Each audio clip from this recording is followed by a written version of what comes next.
Hi everybody, and welcome to the video for section 5.3. In this video we continue the thread we started last time in sections 5.1 and 5.2. And remember last time we introduced a few questions that we will be interested in.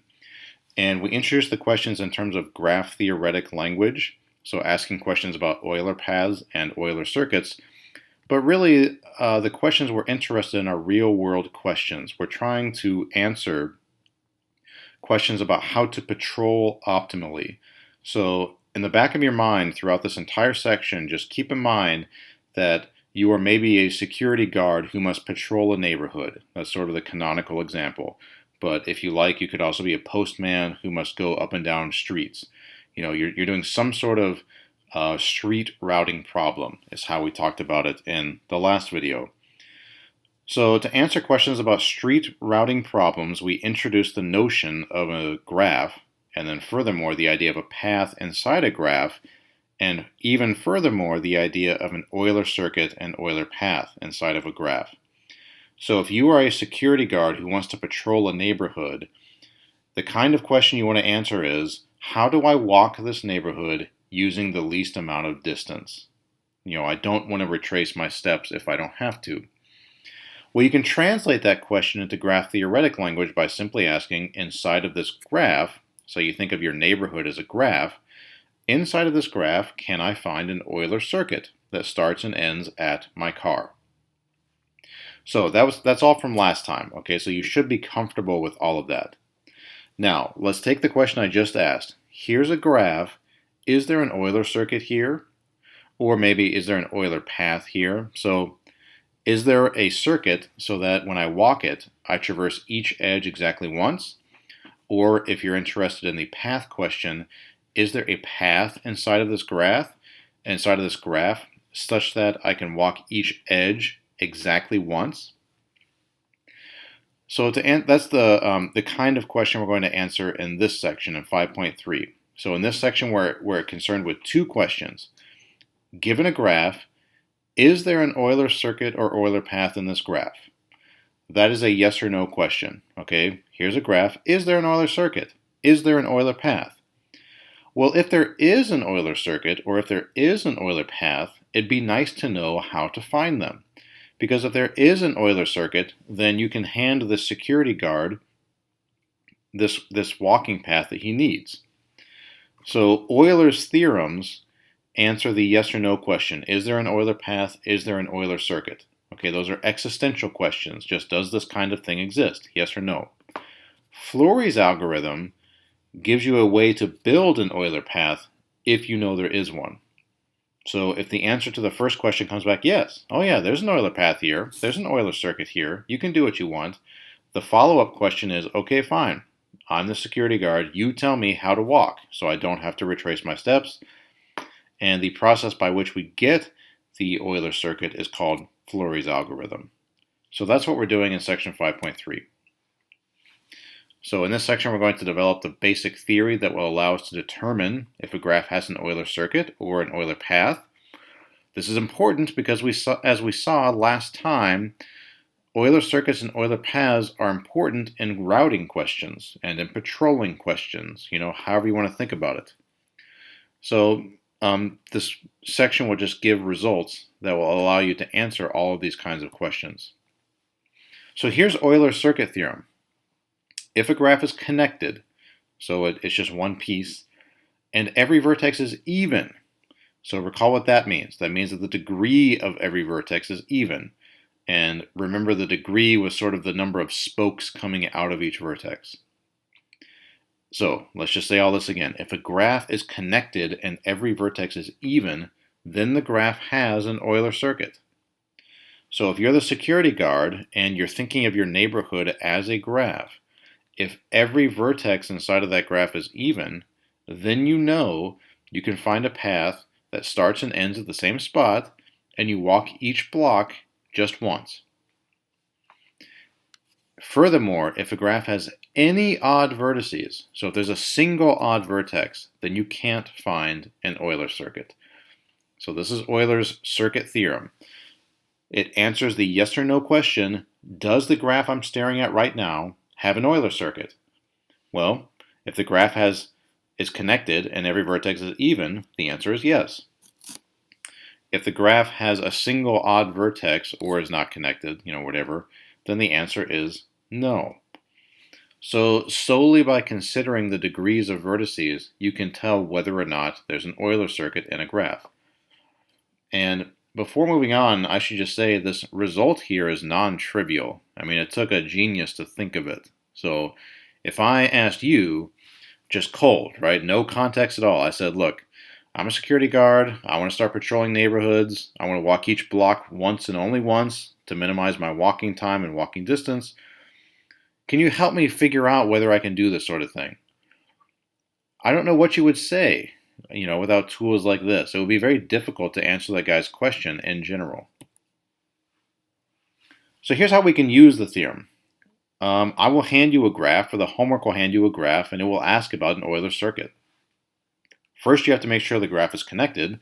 If it's not, then an Euler circuit is impossible because you can't walk the entire graph. If the graph is connected, then just start checking the vertices one by one and seeing what the degree is. As soon as you hit an odd vertex, you know there is no Euler circuit. If there are no odd vertices though, so you get to the end of your counting and you discover everything is even, then yeah, the graph has an Euler circuit. So here are a couple of graphs. This is actually a single graph. So this graph is disconnected. It comes in two pieces. So if I just say, here's a single graph, is there an Euler circuit, yes or no? You would have to say no. Okay, so notice every vertex in this picture is even degree. So degree 4 here, degree 2 here, degree 4, degree 2, and these guys are all degree 2 over here. That doesn't matter when the graph is disconnected because if I have to start walking at A, there's no way to get to G. If I have to start walking at E, there's no way to get to B. So you're not going to get an Euler circuit out of a disconnected graph. Okay, so now let's consider a connected graph. Does this graph have an Euler circuit or not? Well, let's just start looking at degrees of vertices. D has degree 4, so that's okay. That's even. A has degree 2. Oh, but look at B. B has degree 5, and 5 is not even. Therefore, you don't have to do anything else. You can just say, I found a single odd vertex. As soon as there's an odd vertex, I know that there is no Euler circuit. Here's another graph. It's connected again, so we should at least check to see if there's an Euler circuit. Okay, so D has degree 4, A has degree 2, B now has degree 6, C has degree 4, G has degree 4, E has degree 4, and F has degree 2. So all 7 vertices are even. Therefore, this graph does indeed have an Euler circuit. So it is possible to find a path through this graph where you walk each block, each edge, exactly once, you never retrace your steps, and you can end up where you started. So hopefully this example here illustrates why we're going to need a method later to tell us what the Euler circuit is. Okay, so we now know that there is an Euler circuit in this picture. Okay, but suppose I said to you, okay, well, what is it? Give me a path. Do I go, can I start at A and go from A to B and then B to E, E to G? What does this path look like? Right now we don't have the tools to answer that, but we can at least say that yes, there is an Euler circuit in this picture. Okay, so the idea behind the theorem is that as we travel through an Euler circuit, so as you're walking through a graph and you're going to traverse each edge exactly once, every time you go through a vertex, you use up 2 different edges at that vertex, one to come in and one to go out. We can keep doing this as long as the vertices are even. A single odd vertex, though, means that at some point we're going to come into it and not be able to get out. Okay, so imagine a vertex of degree 3. That means there are 3 edges at that vertex. You can come in and then go out. Oh, but there's another edge left, so you're going to have to come back.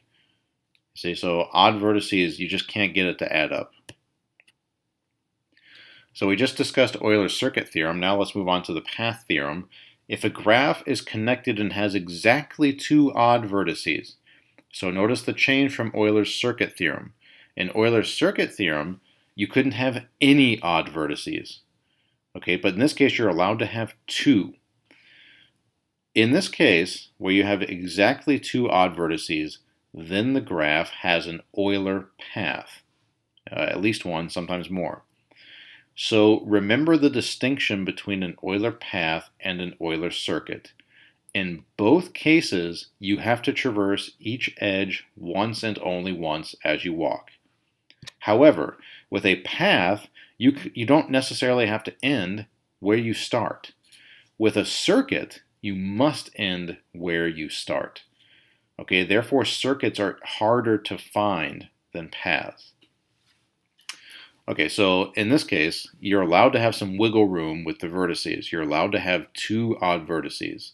And in that case, your graph will have an Euler path. Any such Euler path must start at one of the odd vertices and end at the other one. If a graph has more than two odd vertices, it cannot have an Euler path. Okay, so if your graph has 4 odd vertices, you know already it has no Euler circuit. But now we know even more that there's not even an Euler path.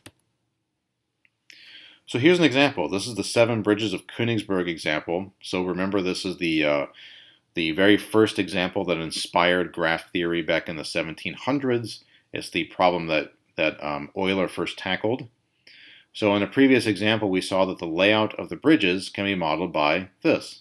So here's a graph that models the layout of the bridges. So see your book for this, if this doesn't ring any bells. This graph has 4 odd vertices. In fact, every vertex in this graph is odd. So neither an Euler circuit nor an Euler path can exist here. So remember what the townspeople wanted to do. They wanted to walk each bridge in the network of 7 bridges. They wanted to walk each bridge exactly once. Well, each edge here represents a bridge.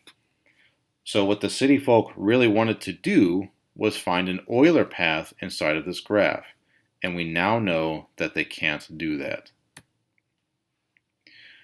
So we now have an unequivocal answer to the puzzle. There's no possible way anyone can walk across all the bridges without having to recross some of them.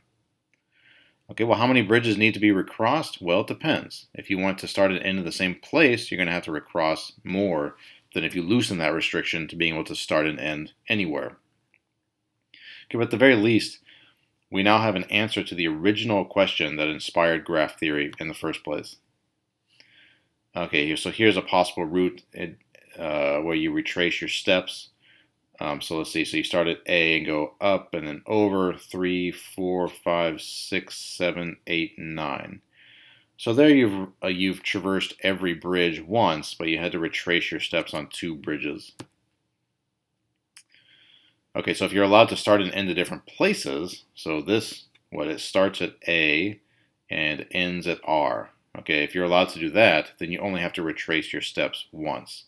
So here's a picture of doing that.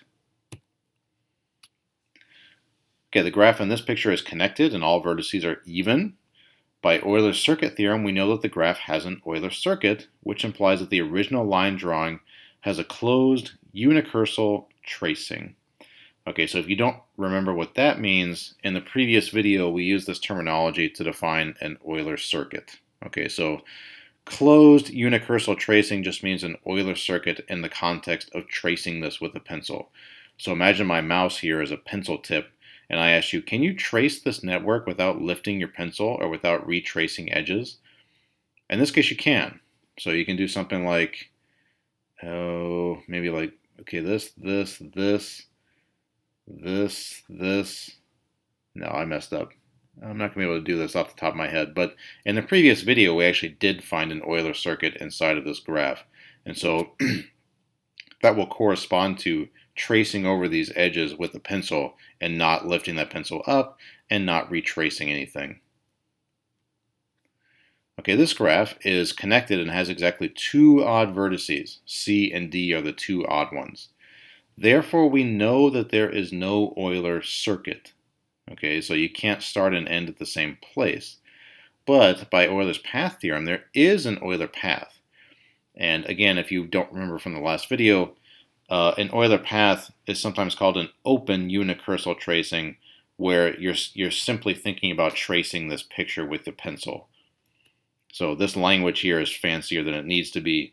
It just means that when you're tracing this with a pencil, you can trace this figure with a pencil if you want to, without lifting your pencil and without retracing anything, as long as you're okay with starting and ending at different spots. That's fine. Okay, this graph here has 4 odd vertices, A, B, C, and D. All have degree 5, and 5 is odd. Therefore, we know there's neither an Euler path nor an Euler circuit. So the full power of these theorems is best appreciated when the graphs get big. Okay, so again, imagine that I gave you no context whatsoever, but all I told you was, this graph represents a neighborhood, and I need to walk through this neighborhood. I need to patrol it. Is it possible for me to walk through this graph without retracing my steps? That would be very difficult for you to find out without some sort of tools. I mean, this graph is big, so you could start trying to find roots for the guy if you wanted to, but I mean, there are a lot of edges here. But if you know Euler's circuit and path theorems, you can just zero in on the 2 odd vertices here. So there's K is degree 5 and I is degree 5, but everybody else has even degree. So like G has degree 6, O has degree 2, P has degree 4, etc. Therefore, you can very quickly say, well, if you want to start and end at the same spot, then no, you can't find a root like you want. You're going to have to retrace your steps. But if you're willing to start at K and end at I, you can find a path like you want. You can find an Euler path. On the other hand, a quick check of the degrees of the vertices show that K and I are odd, as we just said, and the rest are even. Therefore, you can find an Euler path, or if you like, an open unicursal tracing. So if you wanted to trace this figure with a pencil and not lift the pencil and not retrace anything, then you can do so if you start at K and end at I. Let's now move on to Euler's third theorem. Euler's circuit theorem deals with graphs with no odd vertices, right? Everything is even. Euler's path theorem deals with graphs with 2 or more odd vertices, right? So if there are exactly 2 odd vertices, we know we have an Euler path. If there are more than 2 odd vertices, we know that there's no Euler path. The only scenario we have not yet covered is that of graphs with a single odd vertex. Okay, so what happens if there's just one odd vertex? Can we find the kind of path that we want? Well, Euler's theorem, it can be summarized like this. The sum of the degrees of all of the vertices of a graph is twice the number of edges, and is therefore an even number. And a consequence of that theorem is that a graph always has an even number of odd vertices. Okay, so it's impossible to have 3 odd vertices, or 7 odd vertices, or 21 odd vertices. That's impossible. Therefore, it's also impossible to have just 1 odd vertex. So if somebody asks you, well, is there an Euler circuit in a graph with a single odd vertex? You can say, no such graph exists. So the question is moot. Okay, this is the idea behind the theorem. Let's skip that for now. Okay. Oh, so here's a summary of everything. Okay. If there are no odd vertices, then the graph has an Euler circuit. If there are exactly 2 odd vertices, then you have an Euler path. Any other number, though, so numbers like 1, 17, whatever, either G has no Euler path and no Euler circuit, or you're dealing with a graph that can't exist. So this table summarizes everything there is to know about finding Euler paths or Euler circuits inside of a graph. So let's now move on to the construction question. So suppose you know there is an Euler path inside of a graph, like this one. Okay, we know there's an Euler path there by Euler's path theorem, but the natural follow-up question is, well, what is it? Suppose I'm the security guard and I say, fine, I'll park my car at K and I'll have my buddy pick me up at L, or at I, whatever. My buddy will take my car over to I and I'll pick it up there. Then the security guard can walk this wonky-looking neighborhood without retracing his steps. But how does he do that? Can you tell him where to actually go on a given step in his journey? That's what we turn to now. So we need an algorithm to do that. So if you have a humongous graph and you've checked all the vertices and they're all even, or maybe only 2 of them are odd, then you know you can find an Euler path or an Euler circuit. But finding such a thing can be difficult, especially if you're going to use something like trial and error or guess and check. That is very inefficient if the graph is big. Okay, so there are many types of problems that can be solved simply by following a set of procedural rules. A set of procedural rules is called an algorithm.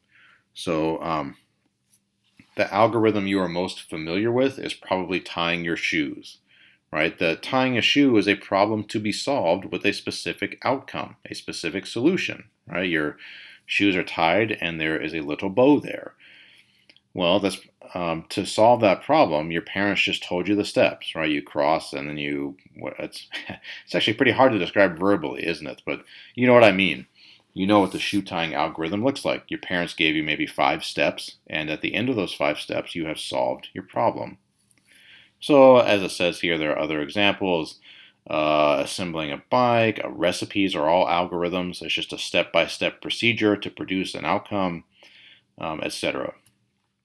So for the rest of this for the rest of this section, we will deal with an algorithm called Flory's algorithm, and this algorithm is designed to take a graph that has an Euler path or Euler circuit and tell you what it is. Okay, so the algorithm works for either a path or a circuit. The idea behind the algorithm is simple. So just imagine what you're doing as you're building an Euler path or an Euler circuit. You are walking through this network, right? You are walking through this graph. You're walking through a neighborhood, whatever the context is. The idea behind Flory's algorithm is, as you walk, do not cross a bridge. And bridge here is a technical term. It's the term from section 5.2. Okay, so remember, a bridge is an edge such that if you delete it, you've now disconnected the graph. You've chopped the graph into 2 distinct pieces when you delete that edge. So as you walk through this graph, don't cross a bridge if you don't have to. Now, that doesn't really help, actually, but just keep that in mind as we really do the problem. So from what I've just told you, you can't do anything, but keep that description in mind as we actually do some examples. So here's an example of a bridge. So if I delete this edge right here, I've disconnected the left-hand side from the right-hand side, and now the graph comes in 2 pieces. So as you do Flory's algorithm, you only take a bridge if you must. By contrast, this edge right here is not a bridge. If I delete this edge, then the graph is still in 1 piece. So Flory's algorithm is based on a simple principle. To find the kind of path we want, cross a bridge only if you have to. Okay. So here's how it works. We're going to do 2 examples to make sure you are comfortable with this. So this is a verbal description that may or may not be helpful to you, but this is what we're going to do in the examples. So first of all, make sure that the graph is connected. If it's not connected, there's no hope of finding an Euler path or an Euler circuit. Also, make sure that the graph has no odd vertices if you're trying to find a circuit, or has exactly 2 odd vertices if you are trying to find a path. If these conditions aren't satisfied, then we know from Euler's previous theorems that you can't find what you're looking for. So there's no reason to try. But if there are no odd vertices, you can find a circuit. If there are 2 odd vertices, you can find a path. So start. If you're looking for a circuit, you can start anywhere. It doesn't matter. If you're looking for a path, though, remember that Euler's theorem said you must start at an odd vertex and end at the other one. So if you are trying to find an Euler path, you must start at an odd vertex. But if you're looking for an Euler circuit, you can start anywhere. It doesn't matter. Okay, at each step, so as you're walking through the graph, as you're building this path, if you have a choice, Don't choose a bridge of the yet to be traveled part of the graph. What does that mean? Okay, so when we do an example, it will be clear, but when they say yet to be traveled part of the graph, here's what you need to imagine happening. You're going to start walking somewhere, right? When you take that first step across that first edge, delete that edge as if it wasn't there to begin with, okay? That edge has now disappeared. Now when you take your next step, that previous edge is gone. Make sure that this next step is not a bridge in the resulting graph. So you're going to be deleting edges from the graph as you go. Make sure you don't travel a bridge in what's left. And if you do this, if you follow the strategy of just don't take a bridge unless you have to, and bridge now means in the part of the graph that's left after you've deleted stuff. If you do that, you will end up with an Euler path or an Euler circuit, whichever you're looking for. Yeah, okay, so we're going to do an example in a second, but as I just sort of verbally described here, you want to separate the past, the part of the graph that you have traveled, from the future part of the graph that needs to still be traveled. And the way that I do that is I just delete edges as I walk them. So as soon as you take a step, just imagine that previous edge is now gone. So while there are many different ways to accomplish this, a fairly reliable way goes like this. Start with 2 copies of the graph. Copy 1 is to keep track of the future, and copy 2 is just to keep track of where you have been as you've walked. Every time you travel along an edge, erase the edge from copy 1, but mark it in red or something on the other copy. So that way you get a sense of where you're going, and you get a sense of what has disappeared. Okay, so let's start with an example that's kind of small. In this graph here, notice it's connected, and notice also that every vertex is even. Okay, so C has degree 4, E has degree 2, etc. So we can start anywhere we want to because we're trying to find an Euler circuit. If every vertex is even, we can find a circuit, and in that case, you can start and end you can start wherever you want. So let's start down here at F. Okay, so when we're sitting at F, remember that the only restriction on what we can do is that we only take bridges if we have to. Well, both of these edges here are okay. Neither of them are bridges. So you can choose either one if you want to. So on the slide, we're going to go up to C. But you could also have gone up to D if you want to. But once you decide to go to C, erase that edge, like it's not even there. So now when you're at C, I'm going to go to the next slide again in a second. Notice that this edge right here, not a bridge. If I delete it, the resulting graph is still connected. This edge here, also not a bridge. This edge here, also not a bridge. So when you're at C now, you actually have 3 choices. You can go to A, D, or E.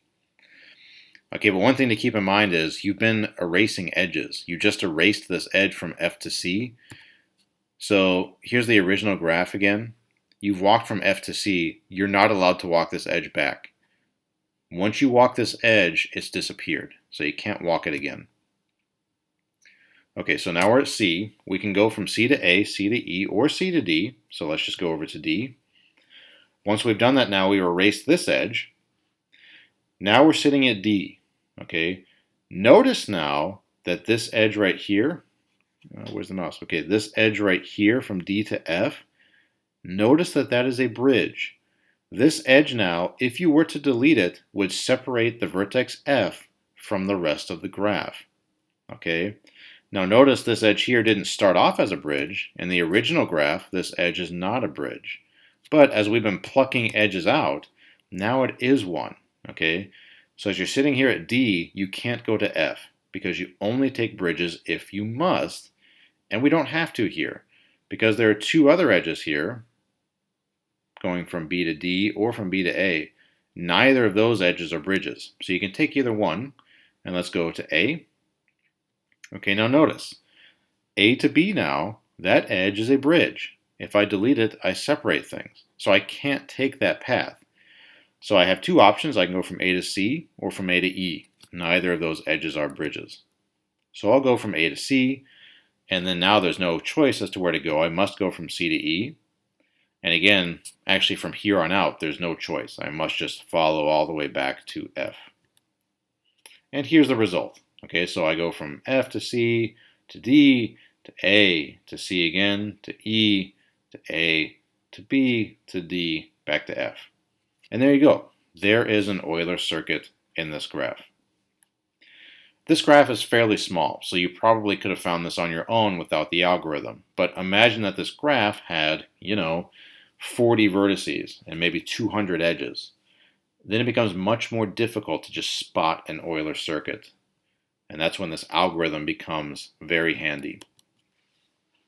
So for our final example, we'll start with a graph that is bigger than what we just did. You can probably still find an Euler circuit or an Euler path, whichever we're going to look for, by trial and error if you want to.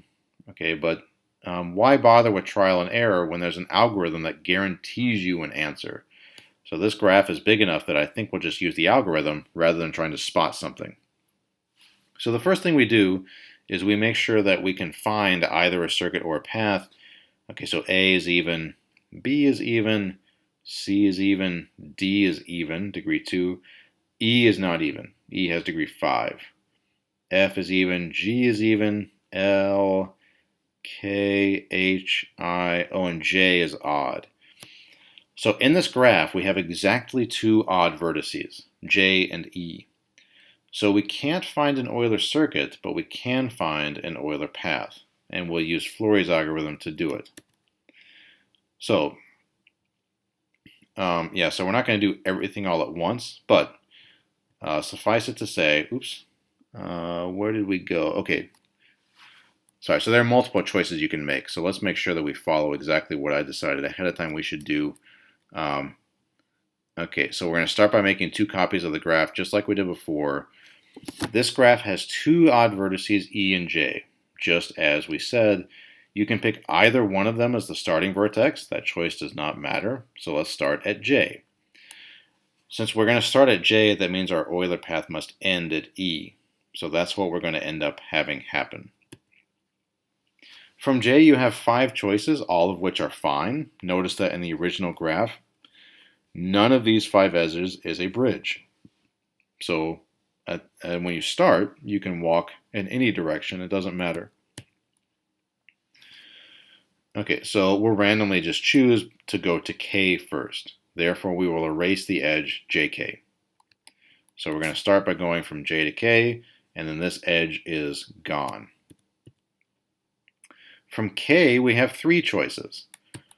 So just go back.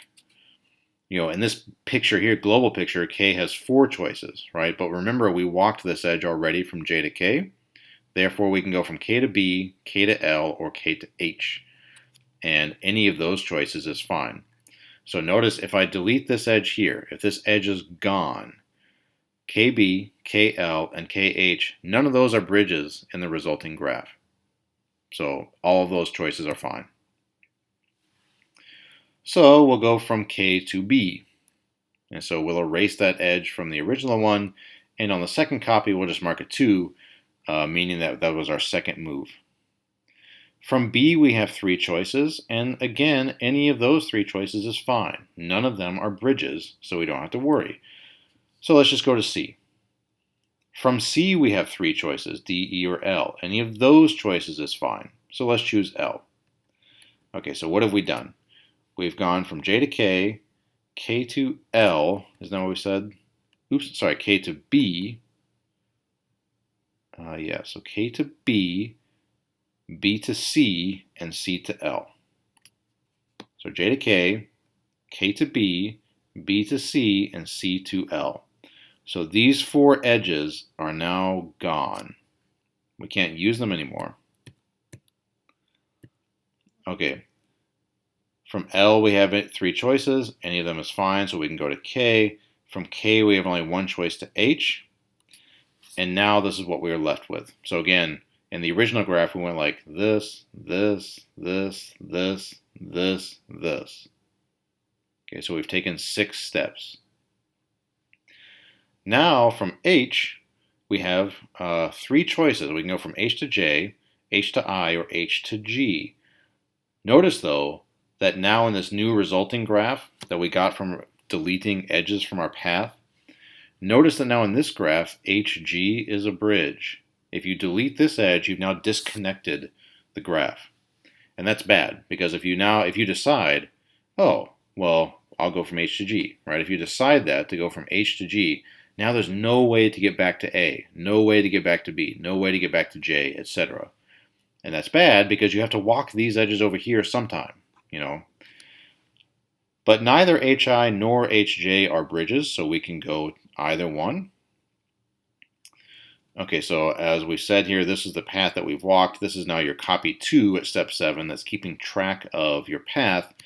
Let's go to J. From J, we have three choices, but we should not choose I because JI has just become a bridge. Right? So notice that if I go this way now, like this, and I delete this edge, then now JI is a bridge. This edge here would be a bridge in the resulting graph, so we cannot walk that way. We'll walk from J to A or J to B instead. So we'll go to B from J. Okay, so now, when we walked from J to B, now these edges here are all gone, and this edge is gone. We've now disappeared this edge. So the next few steps are all determined. We have to go from B to A to J, J to I, and I to H. And then we will have walked this entire portion of the graph here. All this stuff here we will have walked.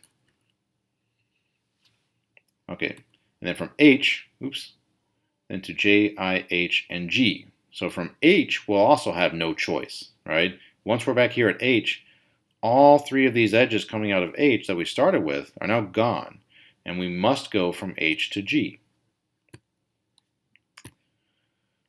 Okay, so now we can just fill in the rest. There are a few more steps. So let's just cut to the chase here. The rest of the path is given by these edges, from G to F, and from F to E, from E to D, etc. There are many possible ways you can do this. As long as you follow what we've been doing, you don't take a bridge unless you have to. So when we complete the thing, here's what it looks like. So from J to K, K to B, B to C, C to L, and then so on. So let's just keep doing it with my mouse. And we follow around like this, H to G, and then now here's the part you can fill in for yourself, but here's one possible way you can do it. From G, we can curl around the outside here, and then down like this, and then down, and then we're at E. So we built an Euler path that started at J and ended at E, just as we hoped to. So this is how you use Fleury's algorithm. You basically just walk an edge, as long as it's not a bridge. Once you've walked it, then delete it. Now you have more choices to make, right? So from the new vertex you're at, you should walk another edge. If you can avoid taking a bridge in the resulting graph, you should avoid taking that bridge. But if you have no choice, just take that bridge and then keep going. So if you just follow those rules, you will end up with an Euler path or Euler circuit, depending on which one you want. Okay, so here we are at the end of section 5.3, and we can now do the following. If somebody hands you a graph and they ask, is there an Euler circuit or is there an Euler path, you can answer yes or no. And the way you answer yes or no is by looking at the degrees of the vertices. Suppose that either of those answers comes back yes. Yes, there is an Euler path, or yes, there is an Euler circuit. You now have the tools using Fleury's algorithm to find the Euler path or Euler circuit, or find one of those, right? Usually there are many, but you can pick one out if you want to. So when the security guard comes to you and says, I need to patrol this neighborhood, and I'm thinking of this neighborhood as a graph. I don't want to retrace my steps. Is that possible? You can answer the yes or no question. If the answer to his question is yes, then he comes back to you and says, okay, fine, then find me a route where I don't retrace my steps. You can do that using Fleury's algorithm. To finish the chapter, in section 5.4, we will deal with the case when the answer is no. So the security guard says, is there an Euler circuit? I don't want to retrace my steps. And you say, no, there isn't, sorry. the security guard will still ask you, okay, fine, so I must retrace my steps, but how many times do I have to do that? Do I have to retrace my steps once, twice, 3 times, whatever? You can still find him a semi-optimal route. So section 5.4 is about what happens when the answer to the original yes or no question is no. Like, sorry, bro, there is no Euler path, or there is no Euler circuit. And then he comes back with, okay, fine, but what do I do? We'll answer that question in section 5.4.